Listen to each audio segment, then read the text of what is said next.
Hi, Tim with After Later Audio. Today we're going to be looking at the Acid Curds app on the original firmware in the Ornament and Crime module. It is a chord quantizer and also a chord progression generator, and it's got a lot of really cool features. So let's dive in. Okay, before we build any chords, let's just look at the menu here in Acid Curds and all the parameters and whatnot. Here, your left encoder will switch between your different modes. So turn that until you find a mode that you like, press it, and you'll see the little dot there as an indicator that that is the one that you have chosen. Go back to Ionian. So if you notice here in the mask section, there are 7 different dots. Those represent the 7 different octave ranges that would typically be in an 88 key piano. So this is a way you can turn on and off different octave ranges within your scale. You have your root note, so that sets your key. Here you can choose 1 through 4. You can make 4 different progressions. Here's the chord editing menu, but we'll come back to that because it's kind of the meat and potatoes, as old people would say. Your play modes. So here's a bunch of different ways you can use CV and programming to play your chord progressions.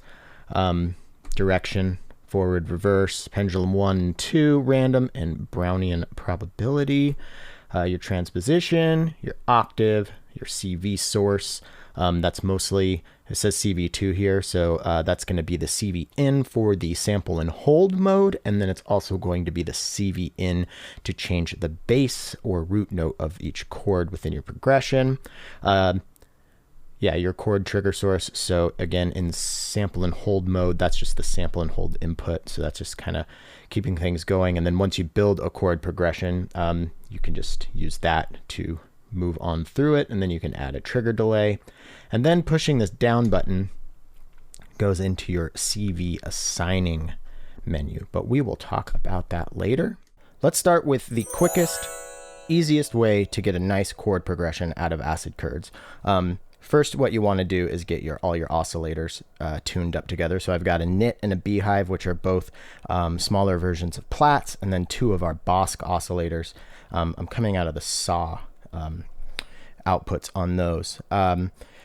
So I've got all the different outputs into the various 1 volt per octaves. So this is going to be my my instrument here, all these 4 oscillators. So after I get these 4 plugged in, I'm going to put a trigger source into trig 1. So I've just got something coming from Pachinko here, which is a smaller version of marbles. So a random gate sequence to advance the chord progression. But as you see here, I've only got 1 chord chosen because I don't need to write a chord progression. If I'm going to use the sample and hold mode, all I need to do is plug a CV source into CV2.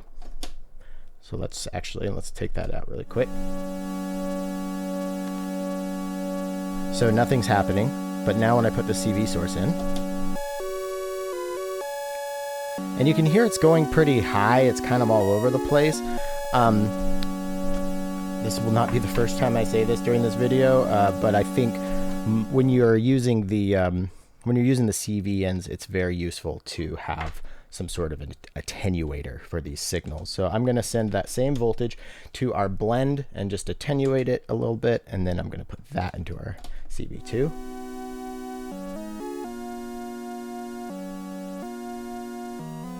You can even turn, so if you have a attenuverter, you can turn it down to bring your chord progression even lower and register. So yeah, really quick, right out of the box, just get your oscillators tuned, plug all 4 of these into your 1 volt per octave ins, a gate, and a CV source. Boom, you have a chord progression. All right, so let's zoom in and get a closer look at the actual chord progression builder here. So yeah, this is our main menu, and then go into the chords. And you'll notice we have these 10 boxes here at the bottom, and then up in the top, it says 1, and then you have a box, and then these 3 little dots. Well, let me show you really quick. The up and down buttons will actually take you through your 4 different chord progressions. I've only written 1 of these, so these are just kind of what were in the firmware. And then this box here that has the line, like the little line, the box within the box, is representative of the first chord, and then the 3 dots is representative of the end of the progression. So this is a 1 chord progression, so it's just a chord actually. So if I move this encoder to those 3 dots, I can start adding chords. So now I've got a 4 chord progression, all the way up to an 8 chord progression, and I can go through my chords here, and make these as long as I'd like or as short as I'd like, and then write all these progressions. But let's just stick with 1. So what I've done here is just made a chord progression that works. Now we're gonna have to talk a little bit about some music theory here to fully wrap our heads around these concepts. So if you are a master of music theory, this might be where you want to fast forward the video a little bit. But if not, I think this is really helpful. You can use this app without knowing the music theory, but it helps. Okay, real quick music theory 101, very, very basic. We're working with a chord sequencer or a chord quantizer here. So what are chords? They're basically a combination of notes played at once that, and these notes are within a scale. And in music theory, a scale is any set of musical notes ordered by a fundamental frequency or pitch. So here in this in the menu, you go to root, that is the fundamental. So if we have C, we are in the key of C. We are playing some sort of C scale. We're actually playing an Ionian mode in C for this, but we're getting a little ahead of ourselves. And then within chords, you have different qualities, right? So you have literally your quality of chord. Then you have a voicing, an inversion, your bass, and your octave. All of these are how you build the chords in your progression, these parameters here. So I push the left encoder when I'm in here, and now I can go through and pick all my different chord parameters. When we're talking about quality of chords, we're talking about majors, minors, diminished, augmented. In their simplest form, a chord is made up of 3 notes, usually called a triad, as I mentioned earlier, but the quality of the chord is determined by the intervals between the notes. Here's where we're going to kind of split up the duty of the quality, as I mentioned, major or minor. The major and minor aspect of it is going to be chosen within your mode. So you can kind of think of mode as just like a version of a scale. And then our qualities are basically just going to be, is it a triad? Are we going to add a 7th? Is it a suspended chord? Does it have a suspended 7th? Is it a 6th chord, adding the 6th note in the scale to the chord, or a 9th, or, there's all these different options. I'm going to keep it at triad for this one. So the chord voicing is next, and chord voicing refers to the order of the individual voices within a chord. So the color tones added, which chord tones are doubled or omitted, and the spacing and octave position of each note. And then so within the chord builder, you have a DR1, which means that you're dropping the first note of the chord by an octave, or the second or the third, or you're like spreading these out. So you'll notice if you have SPR chosen, you're going to want to maybe bring it down an octave over here, but I'm getting ahead of myself here. Next up, you have an inversion. A chord inversion occurs when any note other than the root of a basic chord is played down at the base. So if you're playing a C chord, usually if you're playing a C triad, you've got your lowest note is the C, but you can actually play the 3rd or the 5th of that lower than the C, and it can be an inversion, one type of inversion of a C chord. So there's 3 different inversions to choose from. Over here, B is just your bass note, so the CV controls the bass note, but you can pick which note in your mode is actually going to be the bass note.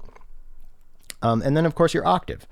Your octaves are basically your doubling or halving of a frequency, so it's up or down. On a keyboard, you have your middle C, well, you have your C, you have your lower C down here, and a higher C. Those are what octaves are. So there's our little quick and dirty music theory. So going through my chord progression here, I'll scroll through the different chords. You can see that I've changed these parameters, each one of these parameters, except for the CV. I leave that one. I'll say it now. I think there's so much control that you can assign in this module, in this app, that actually is kind of like, it's hard to use it all in a meaningful way, because if you can assign CV, for instance, to change your quality, well, if you're playing a nice chord progression that sounds nice and happy, and then your CV switches it to a 9 chord or a 7th or a suspended 7th, it's going to sound pretty sour. So yeah, you gotta do some nice finessing with the CV ins, but I'll show you that here in a second. With this, once you take the time to build all the chords, to build your chord progression, you actually only need one signal going into it to drive it. So once again, I will just use a random gate, and I'll trigger my chord progression here.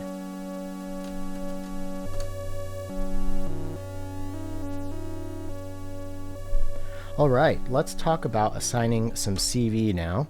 So let's go into our main menu here. Remember, you push the down button, and now we are in our CV assigning menu. I think direction is a great parameter to have CV control over. Same with octave and your inversions. So that's what we're going to start with. I have 1, 3, and 4 selected because CV2, that's automatically assigned to the bass note. I can change that, but I'm just going to leave it as it is because I think these 3 CVs, these 3 parameters are great to have CV control over. So once you're in this menu, once again, if you're in the normal one, press the down button, highlight the parameter that you want, select it, and then you can scroll on through.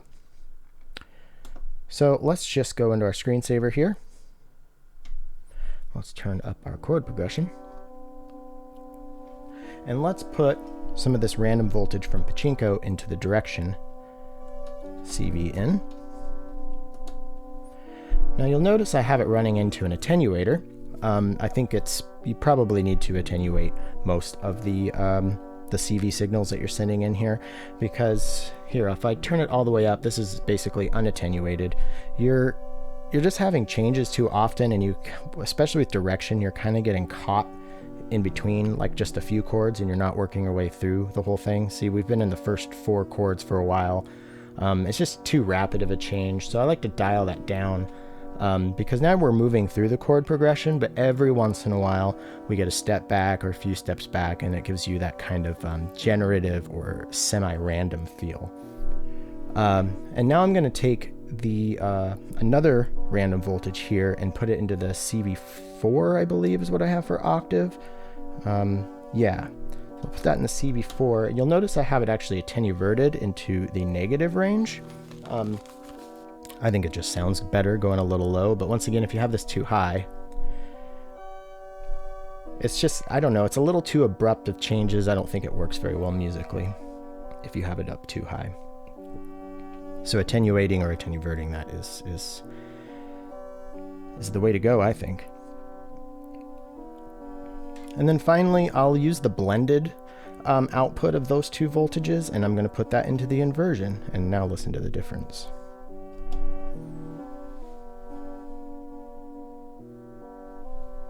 It's subtle, but it's there.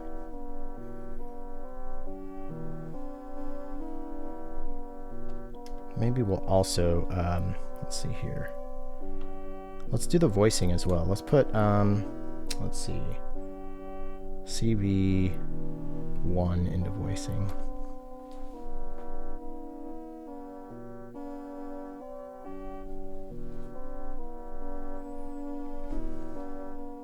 Let's turn the speed up a little bit so we can get these changes a little faster.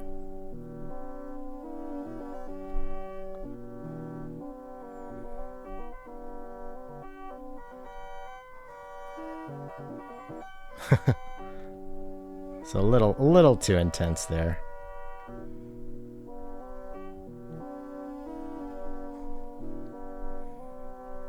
And then of course everything sounds better with a little bit of delay and reverb on it, I think.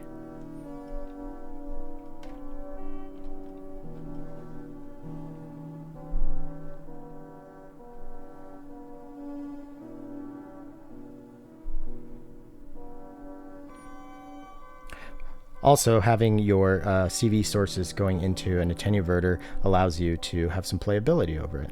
So if you want to take it into the super high octave here, you can. Okay, so I've showed you pretty much everything that I think you need to know about navigating Acid Curds. It kind of all works the same way as far as assigning CV ins and whatnot. I just want to show you really quick how you can string chord progressions together, because you have to assign it in two different areas, and I think that's really what makes this app so attractive to a lot of people, is the fact that you can build 4 different 8 chord progressions and then string those together and end up with a 32 chord progression, which is a very long chord progression, but it's also a way to maybe have multiple pieces built within one patch for a longer performance, or for a way just to stretch out your live performance. So let's go into our regular menu here. So here I have progression 1 selected. Let's go into chords just really quick. I forgot to mention earlier, you can cycle through your chords, your chord progressions within your within the chord building app or menu with the up and down button. So let's go back to the main menu. Here in play mode, so play mode is how it chooses what's going, what chords are going to happen and when. So you can actually write a sequence, you can write a couple different sequences, and there's all sorts of different configurations. But right here, let's just assign CV1 to play mode and go into our CV menu and then go to, where is it here? Our program slot, and go CV1. So now that I've got that assigned, you can see here in our screensaver mode, we are cycling through our different chord progressions. I've kind of got it cycling fast, more for a visual there, so like I said, it probably wouldn't have sounded that great anyways.